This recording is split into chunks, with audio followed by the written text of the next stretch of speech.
भी के श्री चरणों को प्रणाम करते हुए हम शुरुआत करते हैं। आज हम जो श्लोक चर्चा करने वाले हैं, ये स्कंध दो, श्रीमद् भागवतम स्कंध दो, अध्याय 9, श्लोक नंबर सॉरी 19। इस श्लोक का हम चर्चा करने वाले हैं। कल 18 का चर्चा किया था। अब जी, तो मैं ये पढ़ती हूँ श्लोक, आप साथ में दोहरा सकते हैं।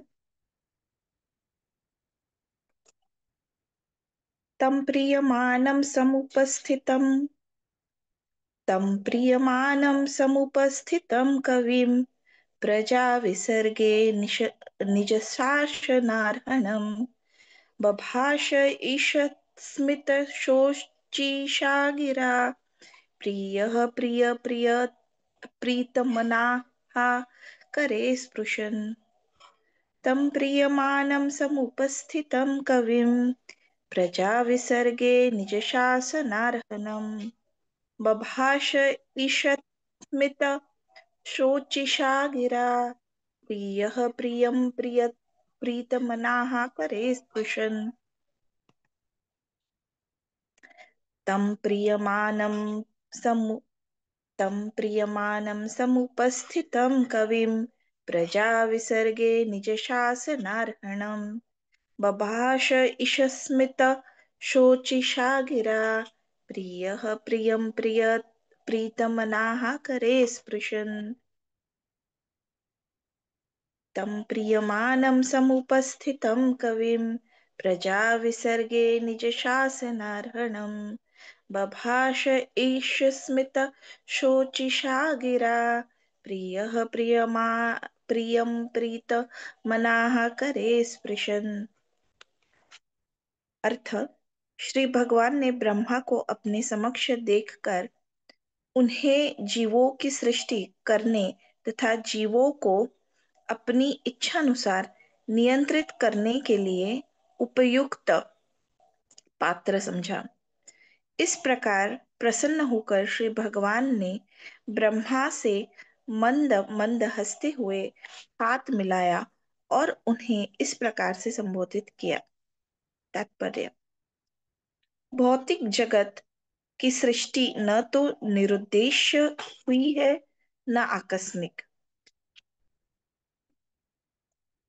जो जीवात्मा नित्यबद्ध है, उन्हें इस प्रकार श्री भगवान के ब्रह्मा जैसे प्रतिनिधि के मार्गदर्शन में मुक्ति प्राप्त करने का एक अवसर प्रदान किया जाता है।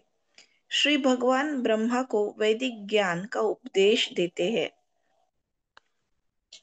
जिससे इस ज्ञान का प्रसार बद्ध जीवों तक हो सके।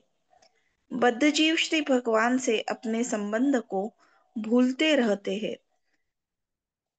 अतः श्री भगवान के लिए आवश्यक है कि वे सृष्टि करें और वैदिक ज्ञान का प्रसार करें। ब्रह्मा पर बद्ध जीवों के उद्धार का महान उत्तरदायित्व है, इसलिए वे श्री भगवान के अत्यंत प्रिय है। ब्रह्मा भी अपने कर्तव्य को भली भांति निभाते हैं। वे न केवल जीवात्माओं को उत्पन्न करते हैं, वरन पतित जीवों के उद्धार के लिए अपने दल को चारों ओर फैला देते हैं। यह दल ब्रह्म संप्रदाय कहलाता है और इस दल का हर सदस्य आज भी पतित जीवों का उद्धार करके उन्हें श्री भगवान के धाम भेजने में संलग्न है। श्री भगवान अपने अंशों को वापस पाने के लिए अत्यंत उत्सुक रहते हैं, जैसे कि श्रीमद् भगवद गीता में कहा गया है। जो पतितों को श्री भगवान के धाम ले जाने का कार्य करता है, उन्हें उससे अधिक प्रिय अन्य कोई नहीं है। ब्रह्म संप्रदाय में कुछ ऐसे स्वधर्म त्यागी भी है, जिनका एकमात्र कार्य ईश्वर की विस्मृति कराकर मनुष्यों को इस भौतिक संसार में अधिकाधिक फंसाना है।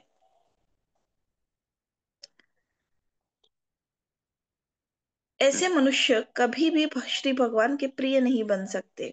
श्री भगवान इन ईर्ष्यालु असुरों को ऐसे अंधकार में भेज देते हैं जहां वे परमेश्वर को जान भी न सके।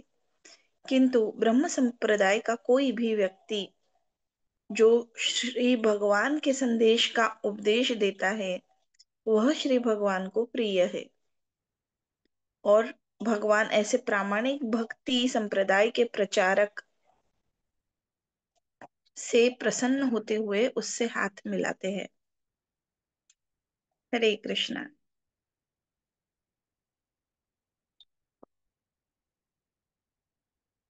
ओम अज्ञानतिमिरान्धस्य ज्ञानाञ्जनशलाकया चक्षुरुन्मिलितं येन तस्मै श्रीगुरुवे नमः। श्रीचैतन्यमनोभीष्टं स्थापितं येन भूतले स्वयं रूपा कदा मह्यं ददाति स्वपदान्तिकम्। वन्देऽहं श्रीगुरो श्रीयुतापदकमलं श्रीगुरुन् वैष्णवांश्च श्रीरूपं साग्रजातां सहगना रघुनाथान्वितां तां सजीवम् साद्वैतं सावधूतं परिजनासहितं कृष्णचैतन्यदेवं श्रीराधा कृष्णपादां सहगणललिता श्रीविशाखान्वितांश्च। हे कृष्ण करुणा सिंधु दीनबंधु जगतपते गोपेश गोपिका कांता श्रीराधा कांता नमोस्तुते। तप्त कांचन गौरांगी श्रीराधे वृंदावनेश्वरी वृषभानुसुते देवी प्रणमामि हरिप्रिये। वाञ्छाकल्पतरुभ्यश्च कृपा सिन्धुभ्य एव च पतितानां पावनेभ्यो वैष्णवेभ्यो नमो नमः। हरे कृष्ण। तो ये श्रीमद् भागवतम अत्यंत सुंदर जो चर्चा जो चल रही है, इसमें किस प्रकार से ब्रह्मा जी तप किया है ब्रह्मा जी ने, और उन्हें साक्षात भगवान का दर्शन हुआ है। तो जब वो भगवान का दर्शन साक्षात हुआ, तो किस प्रकार से हमने कल देखा कि उनका जो ब्रह्मा जी थे, उनके नेत्र प्रेमाश्रुओं से भर गए थे, क्योंकि अ, बहुत बहुत बहुत अ, हमारे जो ब्रह्मा जी हैं, जहाँ जिनकी चर्चा चल रही है इस ब्रह्मांड के, तो बहुत ही तेजस्वी और शुद्ध भक्त है। तो ऑब्वियसली जब अ, उन्होंने इतनी तपस्या के पश्चात जब साक्षात ब्रह्मा भगवान और वैकुंठ लोक का जब उनको दर्शन हो गया, तो उनके नेत्र प्रेमाश्रुओं से भर गए थे, और वे पूर्ण रूप से भगवान के सामने नतमस्तक हो गए। तो वो परम सिद्धि के स्तर पर पहुंच गए, भगवान उनसे प्रसन्न है, इस स्तर पर वे पहुंच गए। तो इतना उन्हें आनंद, ब्रह्मा के हृदय में बहुत आनंद, असीम आनंद की अनुभूति वो कर रहे थे। उस समय पर भगवान भी जान गए कि मेरे समक्ष जो ब्रह्मा खड़े हैं, ये सृष्टि जो कार्य मुझे करवाना है, ये सृष्टि का कार्य करने तथा जीवों को अपनी इच्छा अनुसार नियंत्रित करने के लिए उपयुक्त है, एक पात्र व्यक्ति है। क्योंकि अपात्र को कैसे कोई काम दिया जा सकता है ना। आ, जैसे मान लीजिए कि हमें कोई छोटा अपना कंपनी खोलना है या कोई प्रोजेक्ट करना है, और उसके लिए मैन पावर चाहिए। तो जब हम सिलेक्शन करना होता है, कोई इंटरव्यू का एडवर्टाइजमेंट करना होता है, तो उसमें 10 बार सोचा जाता है कि कौन कौन से क्राइटेरिया मुझे चाहिए इस पद के लिए, कैसे व्यक्ति होना चाहिए, उसका क्या क्या क्वालिफिकेशन होना चाहिए, उसने कैसे कार्य करना चाहिए, उसको कौन कौन सी चीजें आनी चाहिए। तो ये सारा पूरा लिखित स्वरूप में हम एडवर्टाइजमेंट में डालते हैं। और उसके पश्चात जब इंटरव्यू भी होता है, तो यदि बहुत जेन्युइन बंदे को लेना है, तो बहुत डिटेल्ड इंटरव्यू किया जाता है। कोई यदि अच्छा कार्य करना हो तो, उसकी बात बता रही हूँ मैं, जब कोई अच्छा इंटरव्यू कार्य करना होता है, तो इंटरव्यू नहीं, कोई अच्छा कोई प्रोजेक्ट यदि फलीभूत करना है, तो बहुत सारी चीजें सोची जाती है कि कैसे आवेदन आएंगे, उन आवेदनों में से जो छांट कर कौन सा सही हो सकता है बंदा, उसका एक बैकग्राउंड अंडरस्टैंडिंग, उसके कौन कौन सी इंफॉर्मेशन हमको वो कैंडिडेट से मंगानी है, कि उसका पहले क्या क्या उसका प्रोफाइल है, क्या क्या उसने काम किया है, खुद के बारे में क्या सोचता है, इत्यादि इत्यादि। और बहुत बार सारा प्रोफाइल जान लेते हैं, एज लिमिट होता है। भौतिक जगत का कोई इंटरव्यू इत्यादि लेना है तो किसी एज लिमिट के बियॉन्ड ऊपर नीचे नहीं देख सकते। कहीं कोई रिजर्वेशन कैटेगरी के हिसाब से हमें आकलन करना होता है, इतना परसेंटेज रिप्रेजेंटेशन होना ही है। इस प्रकार से इंटरव्यू का वो प्रोसेस चलता है। एक्चुअल इंटरव्यू जब होता है तो हर एंगल से उस व्यक्ति को, जो इंटरव्यू का सिलेक्शन टीम होता है, तो हर एंगल से उसको एग्जामिन कर रहा है। ये ऐसी परिस्थिति में काम कर पाएगा क्या, यदि ऐसा हो गया तुम्हारे घर में तो तुम काम करोगे क्या, तो तुम्हारा क्या ये रहेगा, यदि तुम्हें ये अपॉर्चुनिटी मिला तो तुम क्या करोगे। फिर ऑब्वियसली और टेक्निकल एस्पेक्ट चीजें भी पूछी जाती है डिटेल में, ताकि उस व्यक्ति का पूरा पूरा अंडरस्टैंडिंग हो कि भैया सही व्यक्ति तो चुन रहे हैं ना हम, गलत तो नहीं चुन रहे।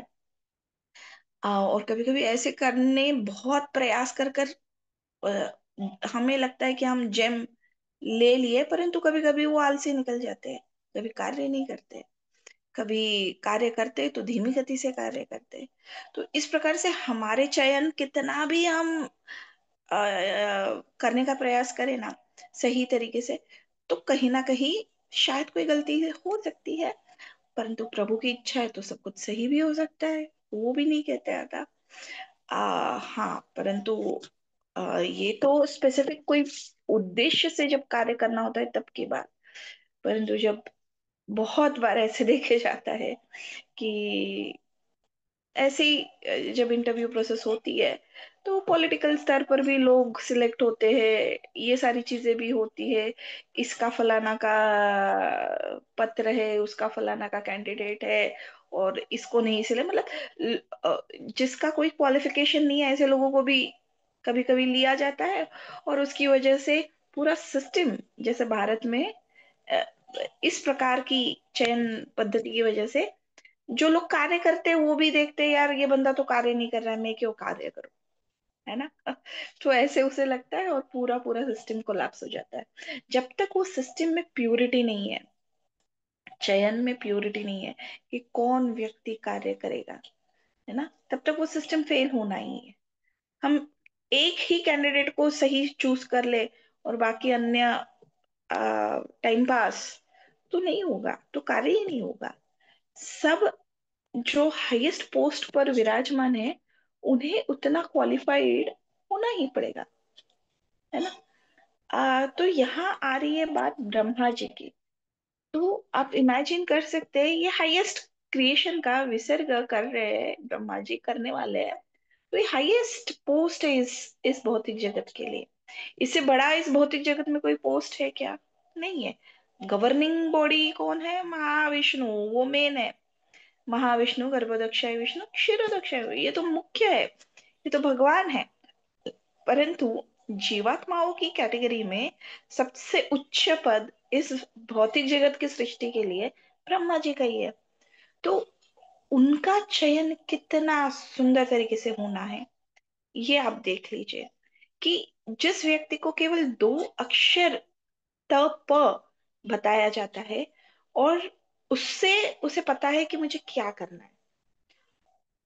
कठिनतम तपस्या, हजारों हजारों वर्ष तक वो कठिनतम तपस्या करते हैं, और उसके पश्चात भगवान को वो खुश कर पाते हैं। तो तपस्या करते, अब मान लीजिए हमें कोई तपस्या बताएगी। अब हमारे लिए तपस्या तो ऐसा, ब्रह्मा जी के जैसे एक स्थान पर बैठो और ध्यान करो, तो इम्पॉसिबल हो जाएगा। हमें तो 2 मिनट बैठते नहीं आएगा। और बैठने का प्रयास भी किया कुछ 5 मिनट, तो कहीं मोबाइल रिंग कर लेगा, कहीं बेल रिंग कर लेंगी कि डिलीवरी आया है अमेजोन का, बिग बास्केट का। आ, कहीं तो अगल बगल में ही कुछ पटाखे होंगे, कुछ आवाज होगा, इतना सारा डिस्ट्रैक्शंस। कहीं तो फिर तुरंत मन में आएगा, अरे भैया जल्दी जाना है, ऑफिस जाना है, मैं यहाँ क्या कर रहा हूँ या क्या कर रही हूँ, है ना। तो हम उस प्रकार से, और वो भी इमेजिन कीजिए कि हमको, हमारे साथ कोई नहीं है, केवल हम ही है। ब्रह्मा जी अकेले थे। हम सोच ही नहीं सकते। हम सोच रहे, हमारा इमेजिनेशन का बियॉन्ड है ना। हम तपस्या भी कर रहे होंगे ना, तो मन में ऐसी इच्छा रहेगी कि अरे यार कोई 10 लोग देख ले कि मैं तपस्या कर रहा हूँ, कि मैं कितनी तपस्या कर रहा हूँ। हाँ, ये हमारी इच्छा होती है। अब ब्रह्मा जी को देखने वाला कौन है? आगे ना पीछे, ऊपर ना नीचे, कोई नहीं। उन्हें पता नहीं, उन्हें पता नहीं कि महाविष्णु है, भगवान है जो उन्हें देख रहे हैं। परंतु उन्होंने वो 2 अक्षर सुने और उसके अनुकूल अपना कार्य किया, अपना जो तपस्या है वो की, और पूर्ण रूप से शरणागत भगवान के प्रति होकर वे भगवान को संतुष्ट कर पाए। और जब इस प्रकार की पूर्ण शरणागति ब्रह्मा जी की जब देखी, तो क्या हो गया? भगवान ये समझ गए कि ये व्यक्ति है ना, ये सही व्यक्ति है, ये पात्र व्यक्ति है, जो मैं कार्य देना चाहता हूँ ये 100% ये सही रूप से कार्य करेगा। आ, और उस कार्य, जब वो कार्य करते, ही इज परफेक्ट व्यक्ति, ये परफेक्ट है। अब इसमें हम पूछ सकते हैं, अरे ब्रह्मा जी भी तो विचलित हो गए थे, ब्रह्मा जी भी तो अपनी पुत्री के पीछे दौड़े थे, ब्रह्मा जी ने भी तो ब्रह्म विमोहन लीला में फंस गए थे, तो ये कैसे हो गया? तो तो जो मैंने सुना, श्रवण किया आचार्यों से, तो ये ऐसी परिस्थितियां है कि जहाँ ये हाईएस्ट शुद्ध स्तर के जो भक्त है, उनके जीवन में ये योग माया का कार्य होता है। ये ऐसे नहीं कि महामाया की वजह से वे प्रभावित हुए हैं। आगे चर्चा आती है चतुश्लोकी भागवतम में, कि भगवान की तो जो शक्तियां होती है, अ, उसमें से अनेक शक्तियां होती है, उसमें से योग माया और महामाया की शक्ति। महामाया दैवी माया। तो जो महामाया है, ये जो वस्तु और भगवान के बीच में का जो संबंध है ना, इसको एक्सेप्ट नहीं करते, या तो रॉन्गली, गलत तरीके से प्रस्तुत करते हैं। और जो योग माया है, वो भगवान और जीव, वस्तु इत्यादि का शाश्वत संबंध जानते हुए कि सब कुछ भगवान से ही प्रकट होता है, उसे एक्नॉलेज करते हैं, उसे एक्सेप्ट करते हैं। और उसकी वजह से यहाँ जब ब्रह्मा जी इस प्रकार से भ्रमित हो गए, तो वो कोई महामाया में, जैसे भौतिक जगत का कोई व्यक्ति है और वो मोहित हो जाता है किसी स्त्री इत्यादि से, तो उस प्रकार का वो नहीं था। ये स्वयं भगवान उन्हें मोहित कर रहे थे, ताकि कोई एक लीला के स्वरूप से हम कुछ सीख पाए, है ना। तो ये जो है, ये डिफरेंस था। परंतु यहाँ हम समझ सकते हैं कि स्वयं भगवान इतने खुश है, प्रसन्न है ब्रह्मा जी से। तो इतना हाई लेवल का उनका स्तर है भगवान ब्रह्मा जी का। तो ये तो भगवान ने समझ लिया, और वे प्रसन्न होकर ब्रह्मा से मंद मंद हंसते हुए हाथ मिलाया और उन्हें इस प्रकार संबोधित किया। तो बहुत प्रसन्न हो गए। और ब्रह्मा जी को, यहाँ यहाँ बहुत सुंदर वर्णन है कि अ, हाथ मिलाकर करे स्पृशन, हाथ मिलाया, उनके हाथ छुए ब्रह्मा जी के, बहुत मुस्कुराते, मंद मंद मुस्कुराते हुए, कि मैं बहुत प्रसन्न हूँ तुमसे और तुम्हारा हाथ छू रहा हूँ। तो हाथ छूना, हाथ मिलाना, जैसे अंग्रेजों की तरह शेक हैंड्स करते हैं, और भारतीय पद्धति में जहां हम दोनों हाथ किसी का थाम कर उन्हें आदर देने का प्रयास करते हैं, तो दोनों पद्धतियों में फर्क हो सकता है। परंतु यहाँ भगवान ने ब्रह्मा जी से हाथ मिला, क्या बात है! मतलब आप सोचिए कि क्या लेवल है ब्रह्मा जी का। तो जब तात्पर्य में श्रील प्रभुपाद बता रहे हैं कि ये भौतिक जगत की सृष्टि निरुद्देश्य नहीं है। क्यों देना चाहते थे भगवान सृष्टि का कार्य ब्रह्मा जी को? क्यों एकदम सही व्यक्ति चूज करना है ब्रह्मा जी को? इस भौतिक जगत में अनेकानेक ब्रह्मांड है, और हर एक ब्रह्मांड में पूरा पूरा सिस्टम जो सेट है, ये जहाँ ब्रह्मा जी आ रहे गर्भोदक्षाई विष्णु की, अ, अब जैसे इस ब्रह्मांड में तो है गर्भोदक्षाई विष्णु की नाभि कमल से ब्रह्मा जी की उत्पत्ति होती है। तो शायद हर ब्रह्मांड में कुछ अलग अलग पद्धतियां हो सकती है, या ऐसे भी हो सकता है। तो हर एक ब्रह्मांड में एक एक ब्रह्मा है। हमारे ब्रह्मांड में चतुर्मुखी ब्रह्मा है, चार दिशाएं है। अनेक ब्रह्मांडों में हम देखते हैं कि भागवतम में और कृष्णा बुक में जो ब्रह्म विमोल लीला आती है, उसमें जब ब्रह्मा जी भगवान का दर्शन करने आते हैं, तो द्वारपालों से बोलते हैं कि भगवान को बोलो कि ब्रह्मा आए हैं। तो द्वारपाल फिर जब जाके भगवान को बोलते हैं, तो भगवान बोलते हैं उससे उनसे पूछो कौन से ब्रह्मा, कौन से ब्रह्मांड के ब्रह्मा। तो ब्रह्मा जी चकित होते हैं कि मैं ब्रह्मा हूँ, कौन सा ब्रह्मांड क्या। तब तक शायद उन्हें ज्ञात नहीं होता है कि अनेकानेक ब्रह्मांड है, और अनेकानेक ब्रह्मांडों में अनेकानेक अनंत मुख वाले ब्रह्मा जी भी, अनंत दिशाओं और अनंत मुख वाले ब्रह्मा जी भी उपस्थित है। लाखों करोड़ों मुख वाले ब्रह्मा जी भी उपस्थित है। तो ये देखकर ब्रह्मा जी का सिर चकरा जाता है, और वो विनम्र हो जाते हैं और समझ जाते हैं कि मेरी स्थिति क्या है। तो हालांकि हमारा छोटा सा ब्रह्मांड है, केवल चार मुख वाले ब्रह्मा जी है, परंतु हम सोचते हैं कि मैं कितना ग्रेट हूँ। अन्य ब्रह्मांड है, जाके देखना होगा कि वहाँ जो लाखों मुख वाले ब्रह्मा जी है, वहाँ के जो जीव है, वहाँ के जो अ, मनुष्य जीवन में है, योनियों में है, तो वहाँ क्या परिस्थिति है, वहाँ कितनी दिव्यता होती होगी, वहाँ के लोग कितना कितने बलशाली, कितना पावरफुल, कितना बुद्धिमान इत्यादि होते होंगे, हम तो सोच भी नहीं सकते। और हम स्वयं की छोटी सी जो स्फीयर है, उसमें खुद को तो बहुत ग्रेट समझ लेते हैं। तो ये हमारी मूर्खता होती है। तो क्यों इतनी सृष्टि, क्यों इतने ब्रह्मांड, क्यों इतने ब्रह्मा जी, क्यों क्यों चाहिए? तो क्योंकि ये जो भौतिक जगत की सृष्टि है, जो हमने एक पाद और त्रिपाद विभूति का वर्णन पढ़ा, तो भौतिक जगत तो केवल 1/4 पार्ट है, अध्यात्म जगत 3/4 पार्ट है ना, 3/4 भौतिक जगत 1/4 पार्ट है सृष्टि का। तो ऐसे जब कहा जाता है, तो हमको लगेगा, मान लो जैसे मैंने आटे के चार गोले बनाए, और एक गोला मान लो भौतिक जगत, और तीन गोले मान लो आध्यात्मिक जगत, तो सीमित हो गया ना, छोटा छोटा छोटा छोटा दिख रहा है, समझ रहा है। परंतु इस अभी ब्रह्मांड की जब चर्चा हो रही है, तो एक कक्षा में मैंने बताने का प्रयास किया था कि हम जैसे दिवाली का पर्व है और हमको सफाई करनी है घर की, सभी करते हैं दिवाली के पर्व में। तो मान लीजिए कि आपके घर में सब लोग चले गए यात्रा, और दिवाली का पर्व है, आप अकेले हैं, मेड इत्यादि भी कहाँ आती है, उनको भी छुट्टी लगती है, तो वो भी चले गए, और पूरा पूरा घर का A to Z सफाई आपको करना है। तो अ, ऐसे समय पर यदि घर हमारा 1 BHK है, 2 BHK है, 3 BHK है, कितना भी है, जितना बड़ा हो उतना कठिनतम हो जाता है, और छोटा घर भी बहुत बड़ा प्रतीत होने लगता है ना। अन्य समय पर हम बोलेंगे अरे यार कितना छोटा घर है, कितना छोटा घर है, कितना छोटा हॉल है, कितना ये है वो है।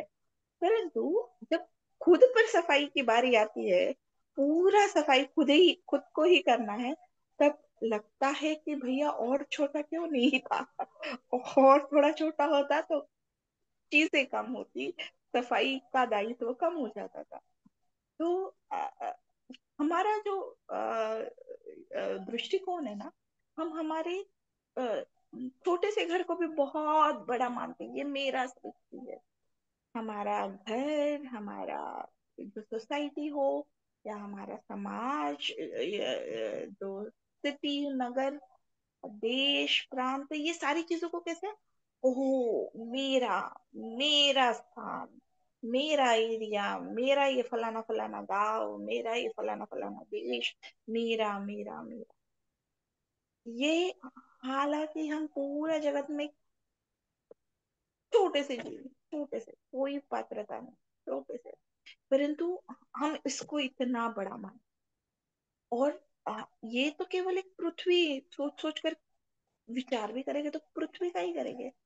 पृथ्वी में हम भारत का भी पूरा, भारत घूमे तो नहीं है, परंतु हम एटलीस्ट समझ सकते हैं कि हाँ बाबा, कहीं तो कन्याकुमारी है, कहीं कश्मीर है, बहुत एक्सटेंट है, गुजरात है, राजस्थान है, और एक और मेघालय इत्यादि, सेवन ये है स्टेट है।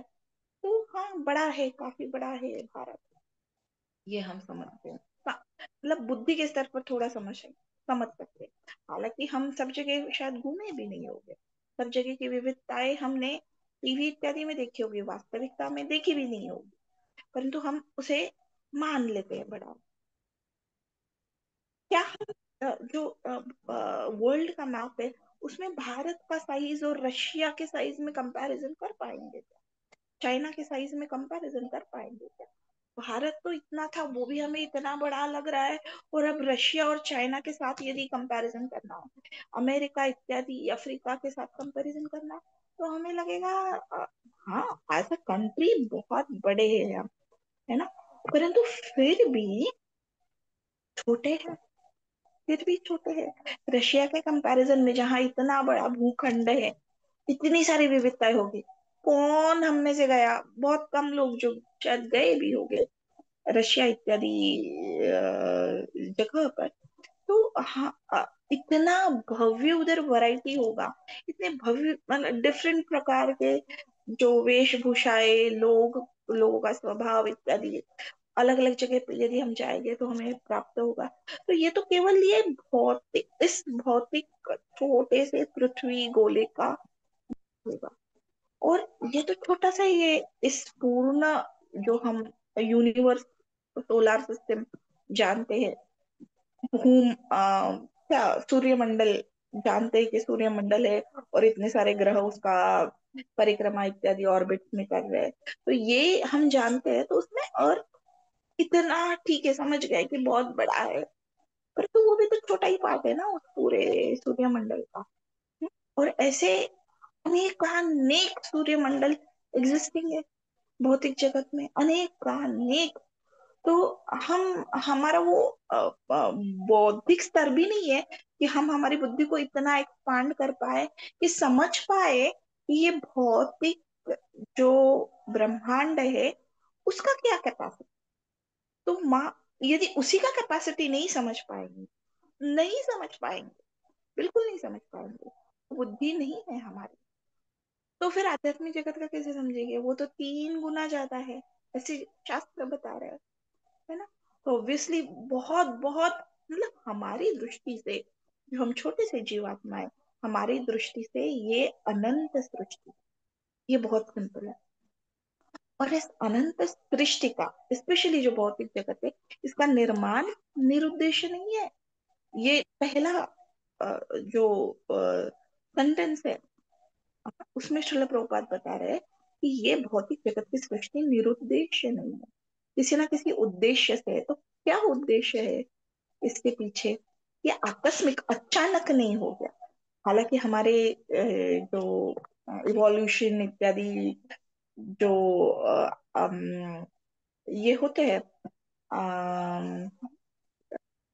एस्ट्रोनॉमर्स, इवोल्यूशनरी साइंटिस्ट, वो बताएंगे कि आकस्मिक इस जगत का सृष्टि हो गया। कोई तो ब्लैक होल था, कभी कभी green, red, white, blue, brown, जो हर प्रकार का होल आ जाता है, और उसमें से सृष्टि का निर्माण हो गया।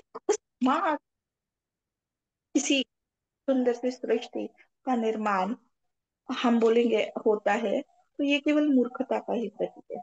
इसीलिए आप सभी जानते होंगे, जो वो कहानी आती है न्यूटन की, कि न्यूटन का एक मित्र जो इस प्रकार की भ्रांतियां में फंसा हुआ था कि इस सृष्टि का अकस्मात सृजन हुआ है।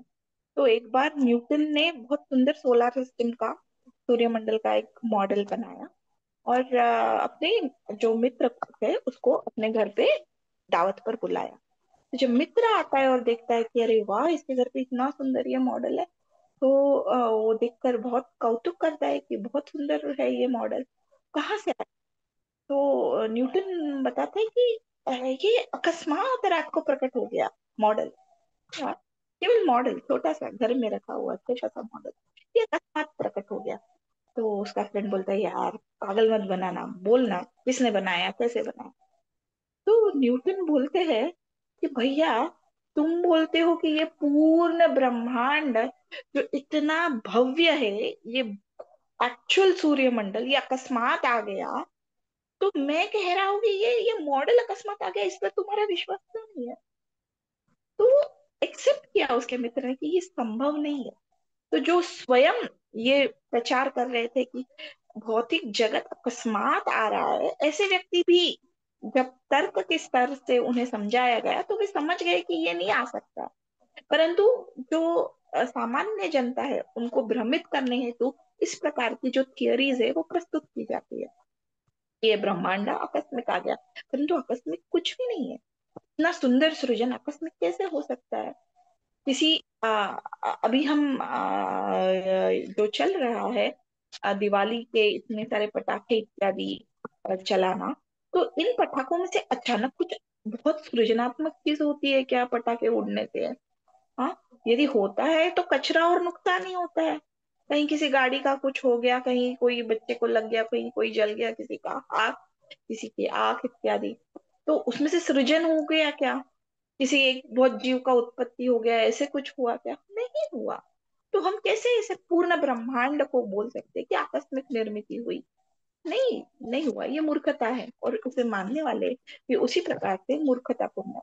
इसी सुंदर सृष्टि करने के लिए कोई सुंदर कलाकार की आवश्यकता है, और वो कलाकार स्वयं भगवान है, और भगवान के अंतर्गत कार्य करने वाले श्री ब्रह्मा जी हैं। तो जो जीवात्मा है नित्य, किस लिए सृष्टि किया? ठीक है बाबा, इतना सुंदर सृष्टि कर दिया, पर क्यों किया? कोई काम धंधा नहीं है क्या? तो जो जीवात्मा नित्य बद्ध है, तो भगवान क्या चाहते हैं कि ब्रह्मा जी जैसे जो प्रतिनिधि है, ऐसे जो बद्ध जीवात्माएं हैं, वे ब्रह्मा जी जैसे प्रतिनिधियों से मार्गदर्शन प्राप्त करे, और उसके अनुसार उन्हें मुक्ति प्राप्त करने का अवसर दिया जाए। तो हम जैसे जो बद्ध जीव है, हमारे हेतु के, हमारी सुविधा के लिए इस भौतिक सृष्टि का निर्माण हुआ है, और इस प्रकार के प्रतिनिधियों को यहाँ स्थापित कर दिया है कि जो हमें बताए, हम जैसे भूले जीवों को बताए कि सही रास्ता क्या है, और किस प्रकार से हम जो सदैव आनंद की खोज में है ना, वो वास्तविक आनंद हम किस जगत में प्राप्त करेंगे। तो इस इस हेतु से इस भौतिक जगत की सृष्टि उन्हें करनी है कि जो जीवात्मा है बहुत अत्यधिक सुखी भी ना हो इस जगत में।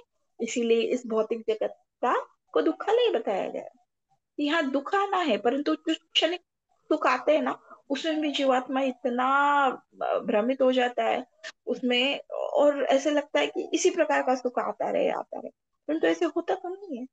कभी सुख है, कभी दुख है ना। ये तो जैसे ऋतु काल है, दिन और रात है, उसके अनुसार चल रहा है। ये हम भगवत गीता में पढ़ रहे हैं, द्वितीय अध्याय में। तो ये जो चीज है कि हर एक इस प्रकार से भूले भटके जीव को मुक्ति प्राप्त करने का अवसर प्रदान करने के लिए ऐसे जो जीवात्माओं का, ऐसे शुद्ध प्रतिनिधियों का, जैसे ब्रह्मा जी, उनका चयन होता है, ताकि वे इस सृष्टि का सृजन भी करें और मार्गदर्शन भी करें ऐसे भूले भटके जीवों का। तो श्री भगवान ब्रह्मा को वैदिक ज्ञान का उपदेश देते हैं। ये हमने सुना कि तेने ब्रह्मया हृदय आदि कवे, ब्रह्मा जी के हृदय में भगवान पूरा पूरा वैदिक ज्ञान देते हैं, और वे इस ज्ञान का प्रसार सारे बद्ध जीवों को कर सके, इसका उन्हें कैपेसिटी और उन्हें एक इंस्ट्रक्शन भी दिया जाता है। तो वही जो ज्ञान जो ब्रह्मा जी ने प्राप्त किया है भगवान से, तो वो वैदिक ज्ञान का प्रसार करने का उनका जो उत्तरदायित्व है, ये सबसे महत्वपूर्ण है। और ये वो करते हैं बहुत भली भांति, इसलिए वे भगवान को अत्यंत प्रिय है। जो उत्तरदायित्व हमें यदि दिया गया है, वो हम यदि बहुत अच्छी तरीके से करेंगे, तो ऑब्वियसली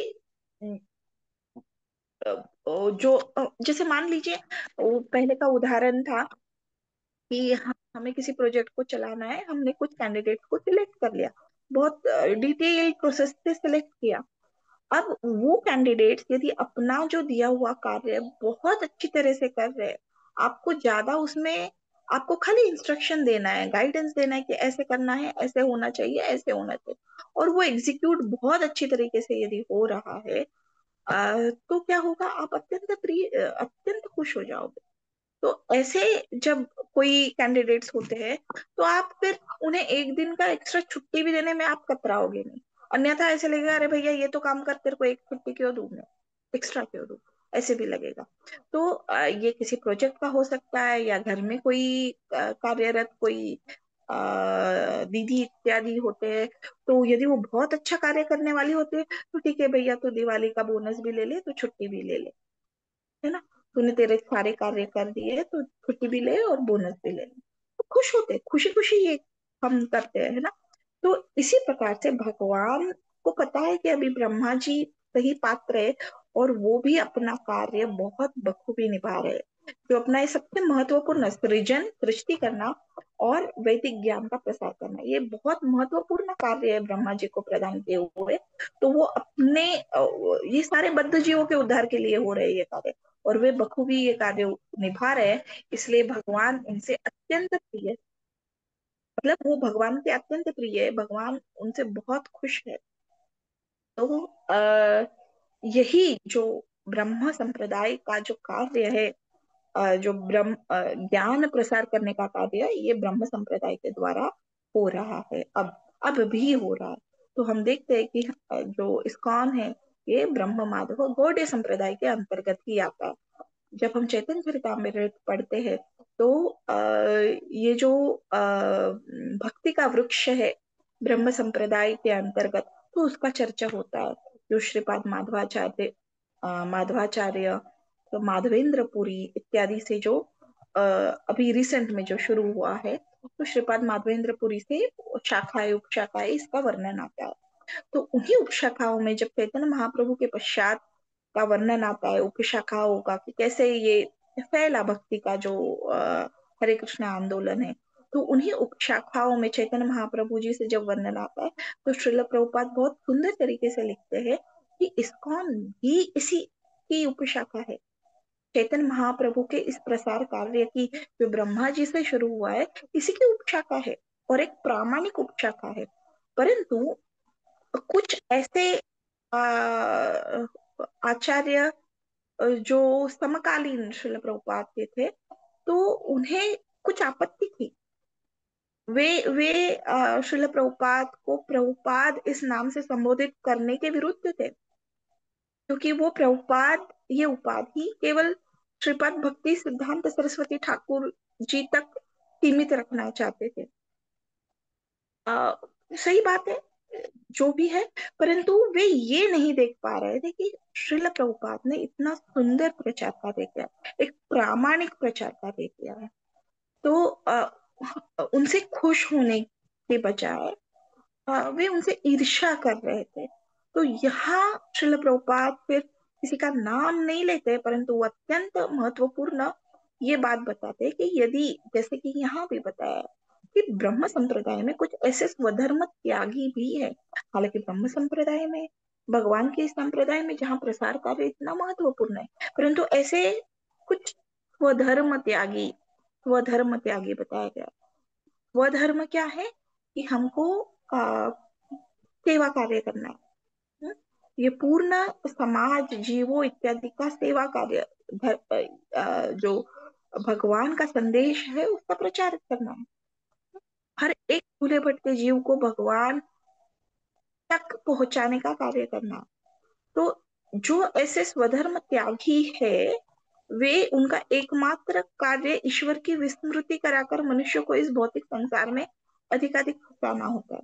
तो ऐसे कुछ लोग, हालांकि ब्रह्म संप्रदाय से जुड़े हैं, आ, ऐसे यहाँ जो प्रतीत होता है, परंतु वे क्या कर रहे हैं, वो गलत तरीके से जो कार्य है वो कर रहे हैं।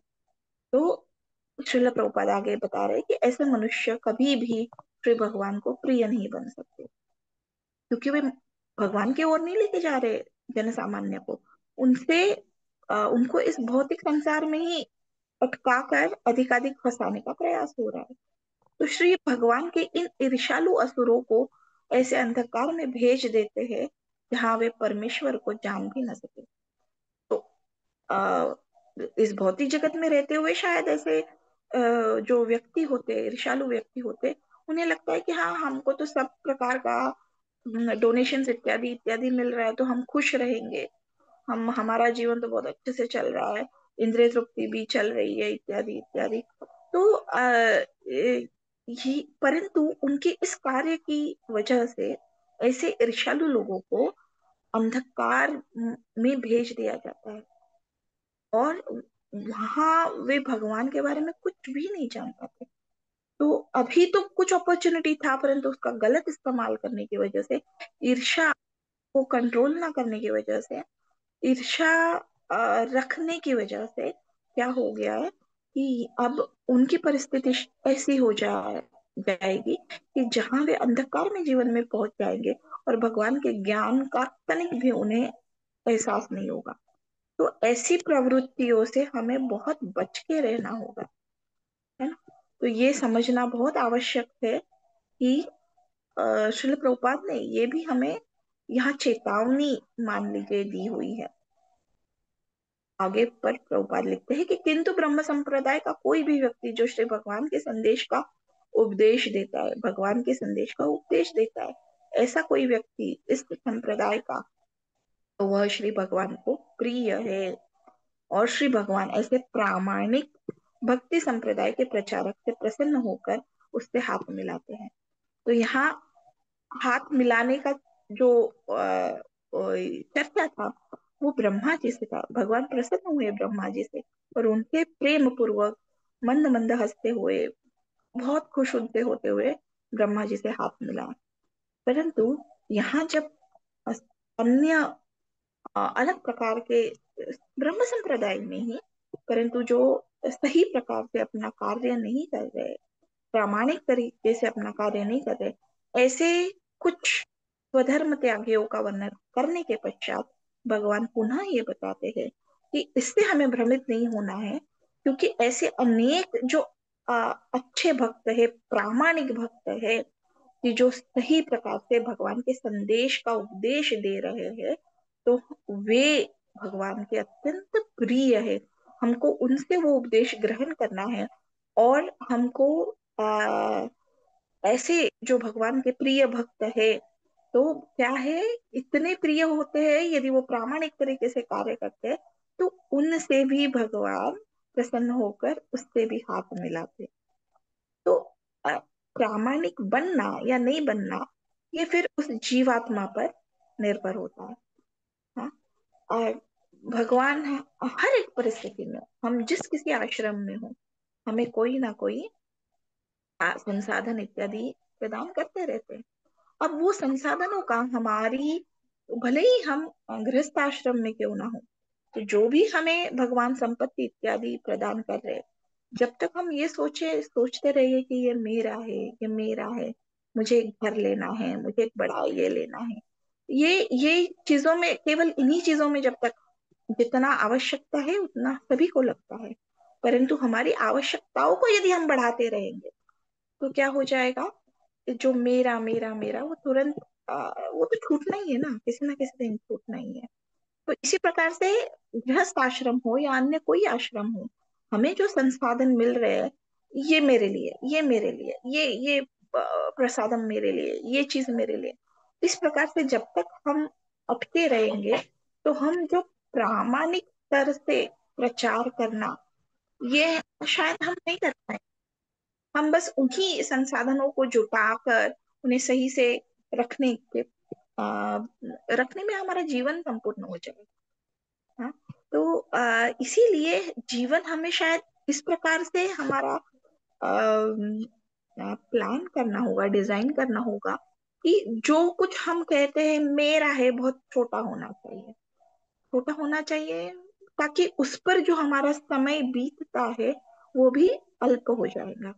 और हमारा मैक्सिमम समय हम भगवान की सेवा, इन शास्त्रों की चर्चा और इस उपदेश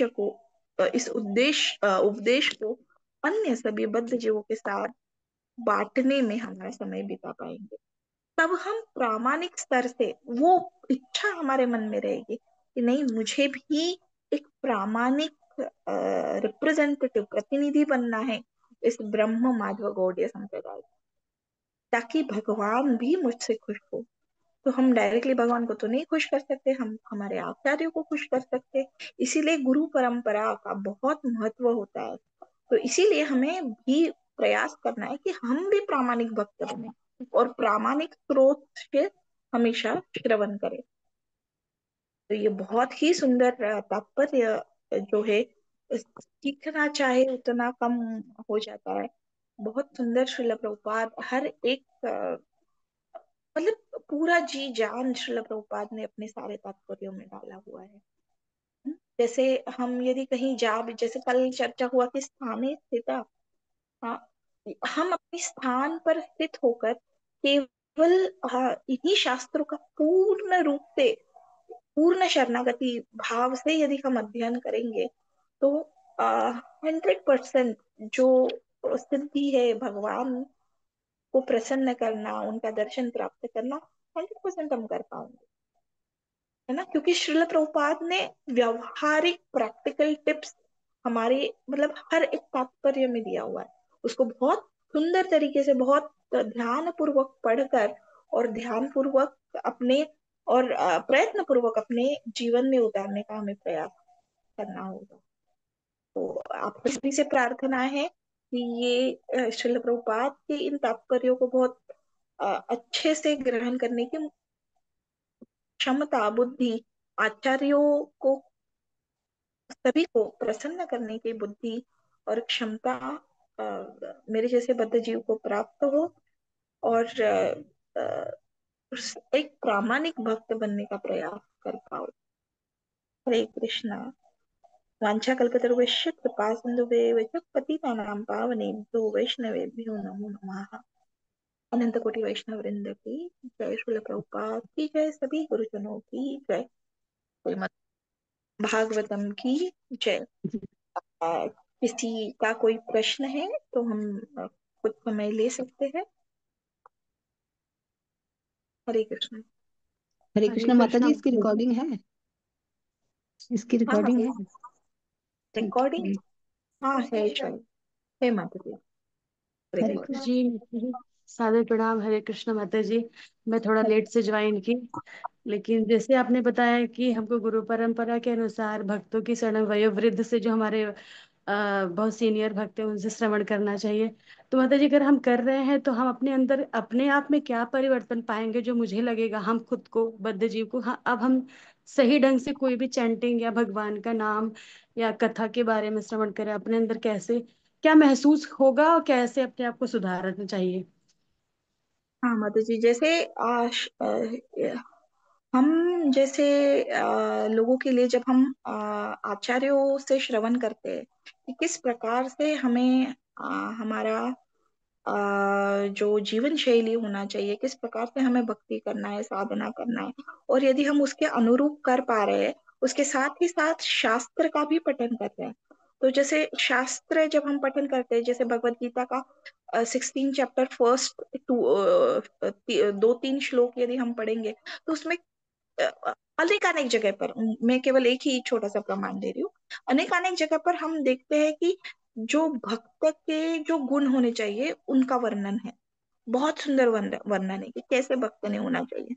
तो हम डे इन डे आउट नहीं, हर पल हमारे व्यवहार में क्या उन गुणों का हमारे जीवन में हम ला पाए हैं। हम किसी से ईर्ष्या, हम स्वाभाविक है, हम मनुष्य है, ईर्ष्यालु स्वभाव होता है। और जैसे हम कॉम्पिटिटिव वर्ल्ड में आए हैं, फर्स्ट आना है, ये आना है, तो वो और ज्यादा प्रेरित होता है, इसमें हम पले बढ़े हैं, तो वो स्वभाव भक्ति में भी आ जाता है। तो हमें हमारे कौन कौन से क्वालिटीज है, और जो आचार्य और शास्त्र बता रहे हैं कि कैसे क्वालिटीज होना है, तो हमको हमारा स्तर बहुत बार हम एग्जामिन कर सकते हैं कि अरे मुझ में तो इतनी ईर्ष्या है, मैं तो फलाना फलाना शायद भक्त से ईर्ष्या करती हूँ, या किसी अन्य घर वालों से या इत्यादि से, या मुझ में क्रोध है, मुझे तो बहुत तुरंत क्रोध आ जाता है, कैसे मैं इसको कंट्रोल कर पाऊँ, या मुझे तो ये चटपटा आइटम खाने की बहुत इच्छा होती है। मतलब भगवान के लिए भोग तो लगा देते हैं, परंतु खाने की तो खुद को इच्छा थी। तो इस प्रकार से बहुत सारे जो कृपा, दया, सहिष्णुता इत्यादि जो गुण बताए गए हैं, तो हमें हमेशा खुद को एनालिसिस, खुद का एक एनालिसिस करना होगा कि क्या मुझ में ये गुण है। नहीं है तो अभी दिल्ली बहुत दूर है, बहुत ज्यादा दूर है ना। और धीरे धीरे हमको और ये सारे गुण डेवलप करना, जब हम ऐसे भक्तों के साथ जब उनसे श्रवण करते हैं, और यदि हमें मौका मिलता है ऐसे भक्तों की सेवा करना या उनके साथ सेवा करने की, तो ऐसे गुण स्वाभाविक आ जाते हैं, हम में आ जाते हैं। जैसे बहुत सारे भक्तों को मैंने देखा जो हिज होलीनेस राधानाथ स्वामी महाराज के पूर्व में जो एकदम क्लोज डिसाइपल्स रहे हैं और उनके बच्चे रहे, तो ऐसे देखने को आता है कि बिल्कुल बिल्कुल महाराज की तरह ही उनका स्वभाव है, बिल्कुल महाराज की तरह, क्योंकि उतना उनको एसोसिएशन मिला है उस समय में। बहुत वो सारे गुण उनके महाराज के समान है। तो जितना वो एसोसिएशन भी रहेगा और श्रवण भी, अब तो एसोसिएशन नहीं है तो गुण छूट जाएंगे क्या, अब श्रवण है। तो जितना हम श्रवण सही माध्यम से करेंगे, और जितना ऐसे जो भक्त है उनके उनके जीवन चरित्र पढ़ेंगे, उनका जीवन हमारे लिए एक प्रेरणा स्थान होगा, और उसके अनुरूप हम में तो बहुत सारे गलत क्या कहते हैं, काम, क्रोध इत्यादि सब विकार हम में है। परंतु जब ऐसे भक्तों का जब हमारे सामने उदाहरण रहेगा, तो हम धीरे धीरे स्वयं को बदलने का प्रयास कर पाएंगे। ये मेरा छोटा अंडरस्टैंडिंग है माता जी। शायद अन्य भक्त और कुछ इसमें ऐड कर सकते हैं। नहीं माता जी, बहुत सही आपने बताया, तो धन्यवाद माता जी। मैं बिल्कुल प्रयास करूंगी। ये मेरा खुद का प्रश्न था, पर्सनल। Thank you. कोटि कोटि प्रणाम माता जी। हरे कृष्ण माता जी, दंडवत प्रणाम।